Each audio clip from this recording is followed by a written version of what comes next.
January 1943, French Morocco. President Roosevelt arrived for the important Casablanca Conference. Prime Minister Churchill and the President were making far-reaching military decisions. With the combined chiefs of staff, they planned global operations. Generals Marshall and Arnold had to build up the United Kingdom base in the face of Nazi plans to infest the Atlantic with submarines. Remembering how their U-boats in 1917 had brought England to her knees, enemy leaders were proud of their 1943 plans for a network of sub-pens. Dr. Tote's engineers now built them with 12-foot concrete tops to make the U-boat nest safe from the Allies' heaviest bombs. The enemy had launched a monstrous U-boat program. 300 by 1942, 900 by 1944. This was to be ruthless undersea warfare, masterminded by Admiral Carl Dönitz. Back in the United States, our new fighters, like the P-47s, were being shipped to England. Fighter aircraft had become so vital in the war against the Axis, they were given high priorities. Because of the submarine menace, Allied navies escorted all convoys. By torpedoing the freighters, the enemy tried to cut our Lend-Lease lifeline.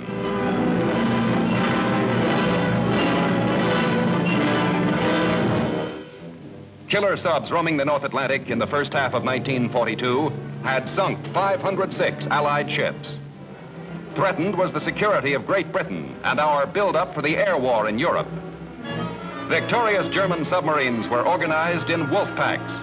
Confronted with this desperate emergency, the U.S. Navy called on the Army Air Forces to assist them in the fight.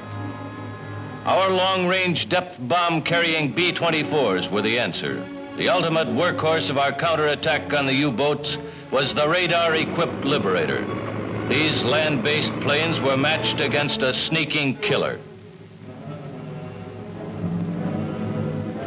The enemy operated almost unimpeded along the vital shipping lanes. Plenty of good hunting. First for them, but after May 1943, for us. Most of us in the 1st Bomber Command and later in the 25 squadrons of the Anti-Submarine Command patrolled wide areas ahead of the convoys. On the deck, we searched immense stretches of the Atlantic hunting for Nazi periscopes.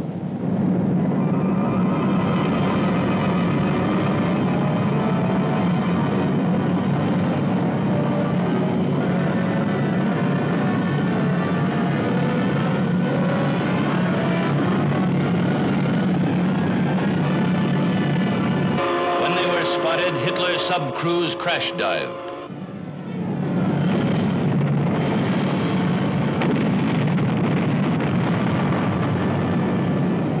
Our exploding bombs were clearing the North Atlantic of the Nazi U-boat threat. In those summer months of 1943, the Anti-Submarine Command of the Army Air Forces did a vital job. American fighter planes and badly needed supplies got through. But in the Far East, on another front, supplies were only trickling through. General Arnold and Allied brass faced the fact that General Chennault's 14th Air Force had to be supplied. Some of his bomber operations had almost ceased. Following Casablanca decisions, Arnold ordered General Bissell to help the ATC India-China wing increase the airlift over the Himalayas. We called it Flying the Hump. Here over Calcutta, India, we got an idea of how much our sky wagons were slated to carry. There was plenty.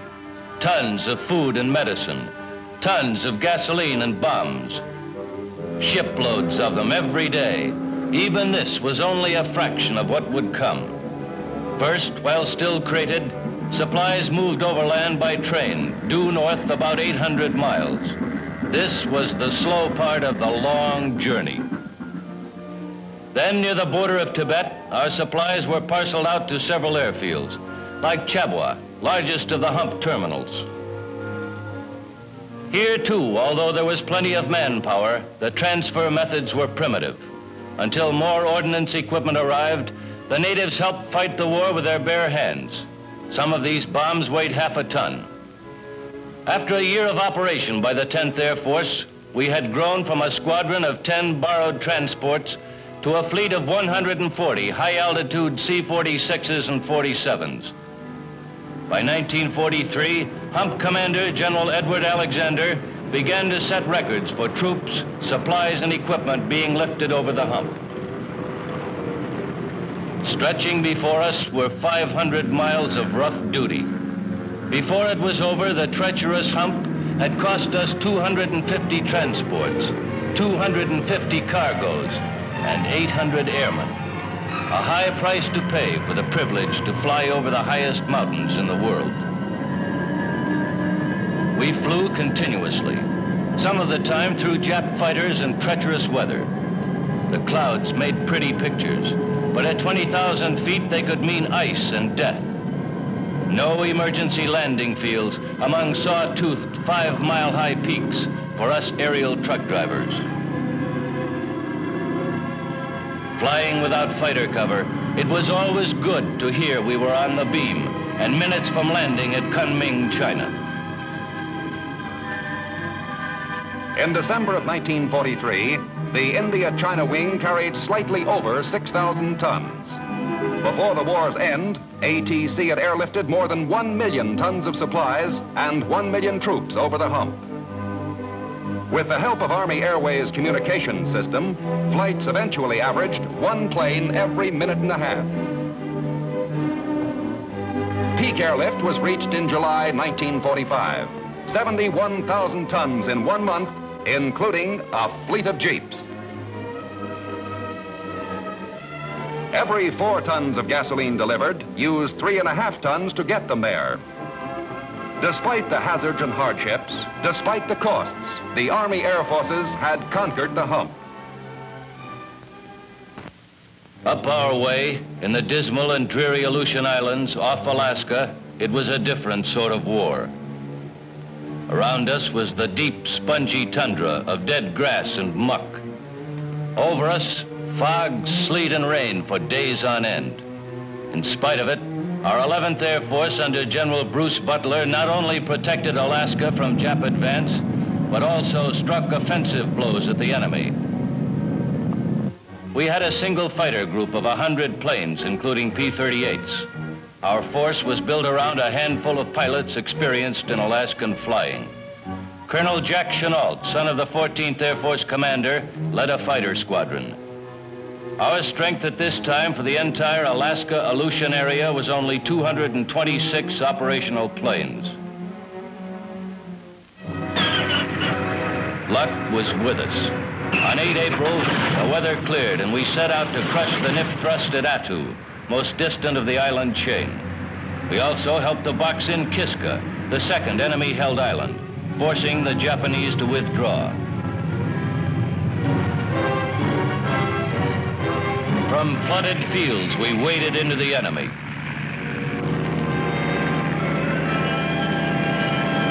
Our small Air Force was guarding the northern approach to America.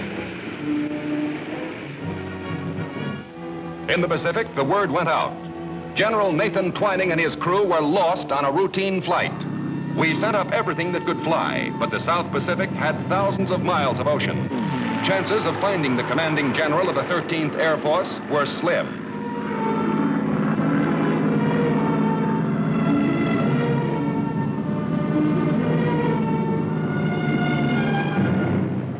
Then, on the morning of January 31st, 5 days and 6 nights after ditching, 2 rubber rafts were sighted. Now the question was, how many had survived exposure in the Coral Sea? The search plane radioed the base. Immediately, 2 Navy Catalina flying boats were ordered out to make contact with the search planes, which directed them to the rafts. After being fished out of the drink, the survivors were rushed back to the nearest base where medical aid awaited them. Although cramped for 130 hours in the small rafts with very little food and hardly any water, their morale stayed high, thanks to General Twining. All 15 aboard the lost B-17 had survived a rugged experience. Twining and his crew were part of a small army of men whose lives had been saved by the air-sea rescue services of the Army and Navy. General Twining rejoined our theater commander, General Millard Harmon, in planning new operations up the Solomon Island chain. We had fresh B-24s, and in July were able to launch our 37-day campaign to Jap-held Munda Field on New Georgia Island. Some of us had taken off from hard-won Henderson Field on Guadalcanal, which American men had bought and paid for with their lives. The blow we were about to deliver to Munda, we hoped would make their sacrifices worthwhile. We were finally nearing the island. As soon as we made our approaches to Munda, jungle-hopping medium bombers went after the Jap airdrome and its defenses.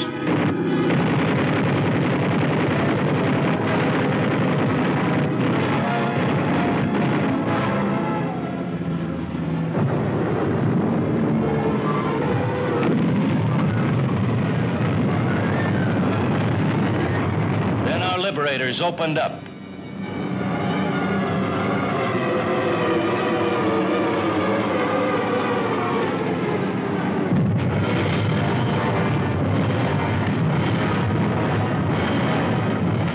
Stubbornly, the enemy held on until 171 aircraft dropped 145 tons of bombs in a half hour. It was the heaviest air bombardment yet cooked up in the South Pacific in one day. By the time resistance had ended, the enemy had lost 350 aircraft. In only 9 days, the Allies rushed the strip into operating condition. P-40s were the first to land, followed by heavy bombers which could easily be carried on the coral runways. Warhawks helped protect the base as we rapidly built it into a key for the Solomon Islands. In a few weeks, traffic exceeded that of any field in the South Pacific, reaching the peak of 564 aircraft in one day. The Munda campaign had shown the success of a new tactic, bypassing heavily defended enemy points and gaining air superiority behind them. General MacArthur described the island-hopping campaign as a series of battles for airfields. In the South Pacific, as elsewhere in all global operations, the Allies had proved the might of air power. Air power had helped clear submarines from the Atlantic. Air power had conquered the hump. Air power had made Pacific island hopping possible. Later chapters will show these daring tactics applied to smashing the Axis itself, as more men and weapons were added to the mighty arsenal of the United States Air Force.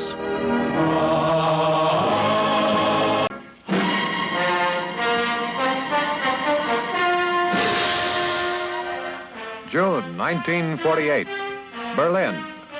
Ever since the end of the war, 3 years before, tension had been increasing between the Allied military government and the Soviet bosses of East Berlin.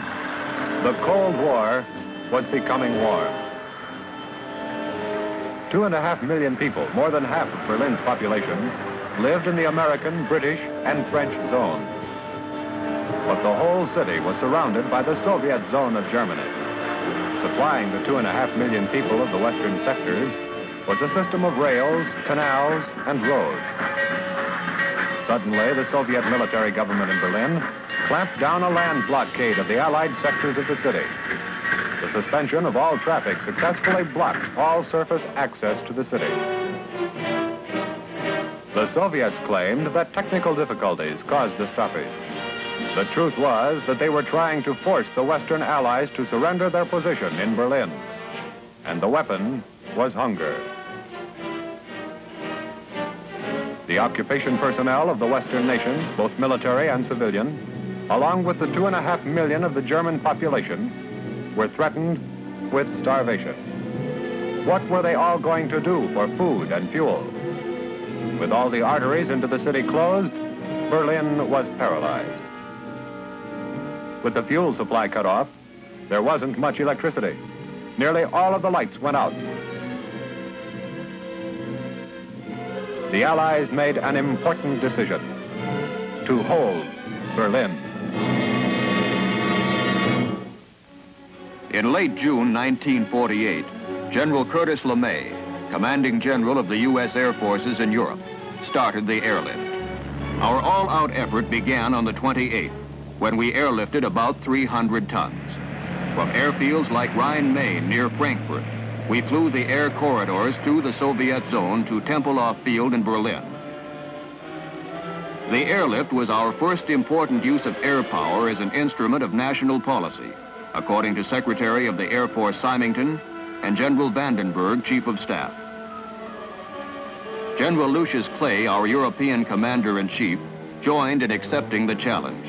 The call went out for cargo aircraft from all parts of the world. From the Caribbean, from Texas, Alaska, Hawaii, Panama, troop carrier squadrons sent C-54s. And before long, Mats was sending them too. In the States, Westover was our jumping-off place for airlift planes preparing to span the Atlantic. The Combined Airlift Task Force headquarters was established at Wiesbaden. The entire operation was now in business in a big way. Army, Navy, and Air Force, working together, gave an inspiring example of joint action. And we mustn't forget that the British and the French gave much help. Headed by General William Tunner, who had been in charge of the aerial supply missions over the hump in Asia during World War II, the Airlift Task Force was ready for a long haul, pouring supplies into Berlin and bringing out manufactured goods. Rhine-Main was the chief air gateway of the corridor to Berlin. The Army Transportation Corps moved supplies in from ports and railheads in 10-ton trailers, about the cargo capacity of a C-54.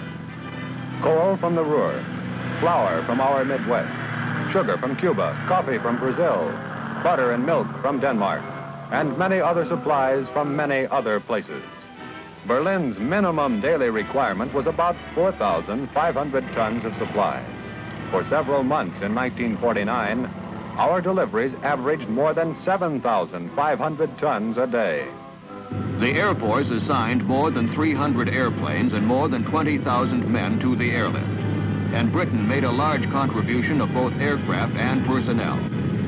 It was an operation without precedent and a severe test of precision flying, of logistics, maintenance, communications, and weather service.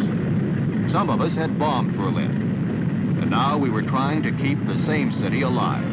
It meant that we had to get more from each airplane and from each man than ever before.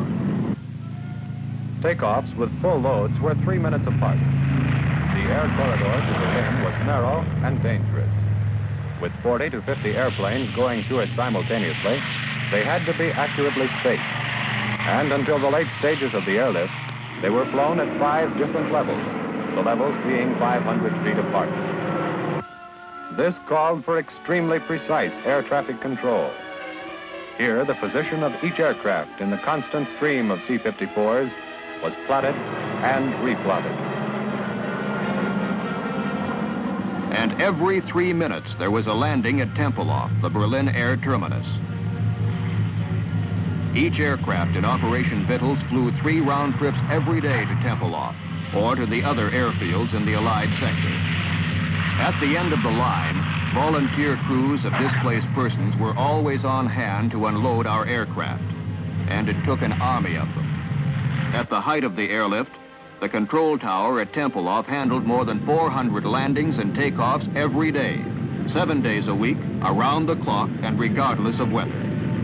Operation Vittles really gave us, in 15 months, as much experience in air transport as we ordinarily get in 10 years. When bad weather arrived in the fall, everyone was put to the supreme test. Rain and heavy fog day after day. The communists expected the airlift would be broken, but it wasn't. We kept right on. Army Airways communication system operated a network that fed information to ground control approach at Tempelhof. Rotating GCA antennae tied air and ground together. GCA operators, at radar scopes 24 hours a day, talked us down at the rate of a landing every 3 minutes. Baker George 2, this is the final controller. Remain on receive for the remainder of this transmission. Maintain your present elevation and continue vector 315. You're almost at the glide path. Begin your rate of descent at 500 feet per minute. We're starting down the glide path. Rate of descent is good. Azimuth is good. Very nice flying indeed. Maintain your heading, on course, on the glide path. Very good. Now over the end of the runway. Azimuth and elevation both perfect. Touchdown in 4 seconds. Take it over, Baker George 2. It's all yours from here. At first, we used a good many C-47s. But for an operation on this scale, they were too small and too slow. So the C-54s took over. We soon began setting records, and then we broke them as fast as we made them. Coal was vitally important. We had to fly it in if there was going to be any heat or light or power in West Berlin.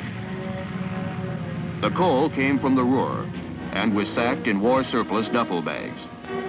We saw to it that every pound was put to good use.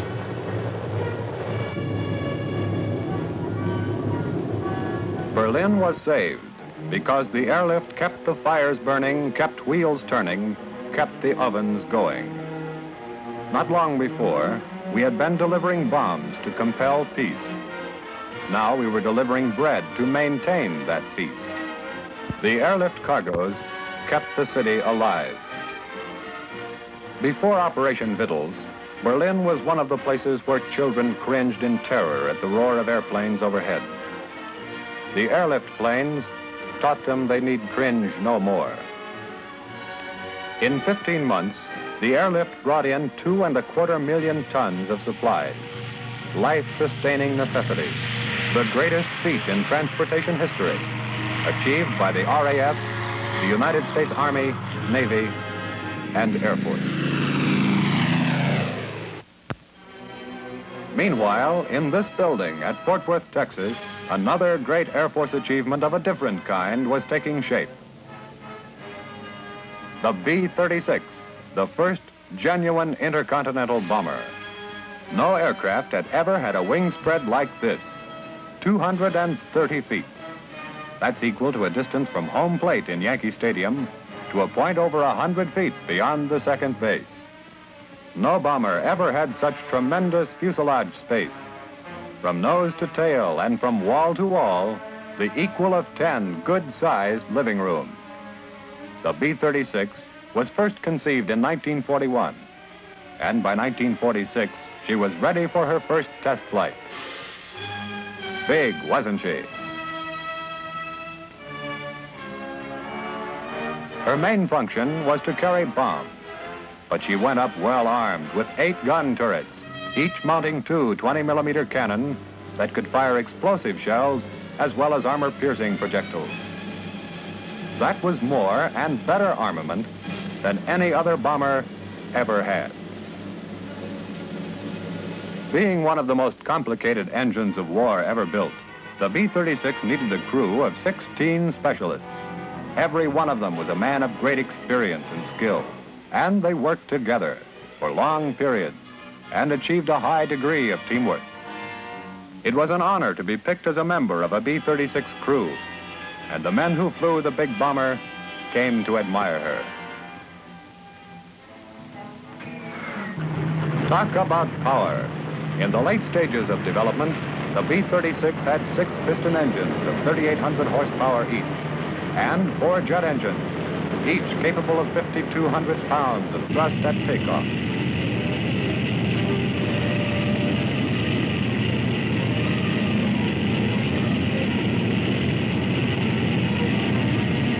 The big bomber had a much greater carrying capacity than any other aircraft so far produced.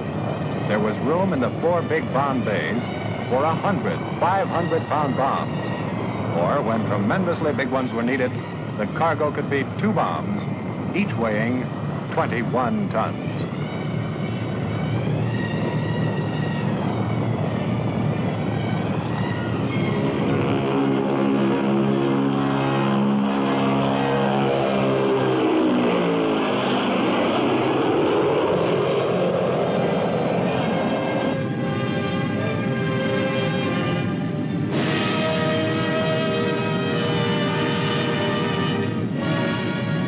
With its fuel load of 21,000 gallons, the B-36 had tremendous range. 10,000 miles without refueling, and a combat radius of more than 4,000 miles. Even at great altitudes, and at more than 400 miles an hour, the B-36 was a steady flying platform, a stable and accurate bomber.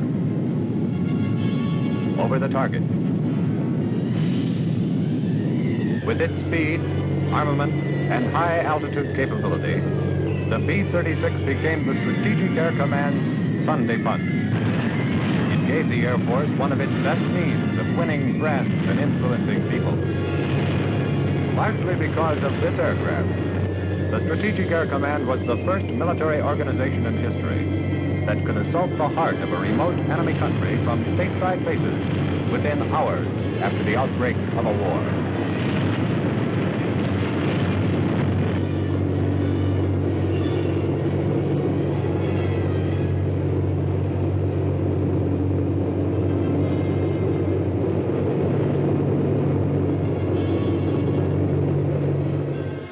The B-36 proved to be a great airplane, and there was no question as to where it belonged.